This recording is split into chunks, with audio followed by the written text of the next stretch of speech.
À 52 ans, elle avait reçu de l'argent. Elle allait l'annoncer, mais ce soir-là, elle a entendu son fils et sa belle-fille planifier comment la mettre dehors.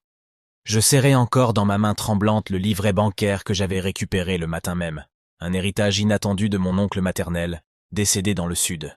J'avais prévu de partager la nouvelle le soir, non pas pour me vanter, mais pour utiliser cet argent à réparer la vieille maison, la rendre plus confortable pour mes enfants et mes petits-enfants. Mais, avant que je puisse frapper à la porte de la chambre de mon fils Marco, j'entendis des chuchotements. C'était la voix de ma belle-fille Denise.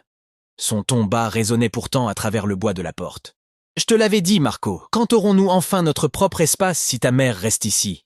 Cette maison est trop petite, et elle est vieille et fragile. Chaque fois que nous recevons des invités, j'ai honte. On dirait que la maison sent sa présence. » Marco répondit, d'une voix lasse. « Je sais, mais elle n'a plus personne.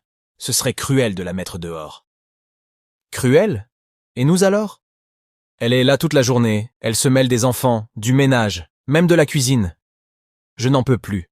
Et rappelle-toi, quand on s'est mariés, tout ce qu'elle nous a offert, c'était une vieille télé. Elle avait dit qu'elle n'avait vraiment pas d'argent. Silence. Puis un soupir. Peu m'importe. C'est toi qui dois lui parler. Trouve-lui une chambre à louer. Envoie-lui un peu d'argent chaque mois. Mais je ne veux plus que ça continue. Je restais figé. Plus de 30 ans s'étaient écoulés depuis que j'avais quitté ma province pour Manille, après la mort de mon mari dans un accident de chantier. J'avais tout fait pour élever Marco. Vendre des légumes au marché, nettoyer des maisons, laver du linge à la main dans de grandes bassines. Je n'avais jamais réclamé, jamais supplié. Quand Marco avait obtenu son diplôme, j'avais continué à économiser pour l'aider à lancer son commerce et fonder une famille. La maison où nous vivions, petite, étroite, était le fruit de près de 20 années de labeur, à économiser sou par sou pour acheter un terrain et y bâtir un foyer. Je croyais qu'en vieillissant, je récolterais enfin les fruits de mes sacrifices. Mais il n'en fut rien.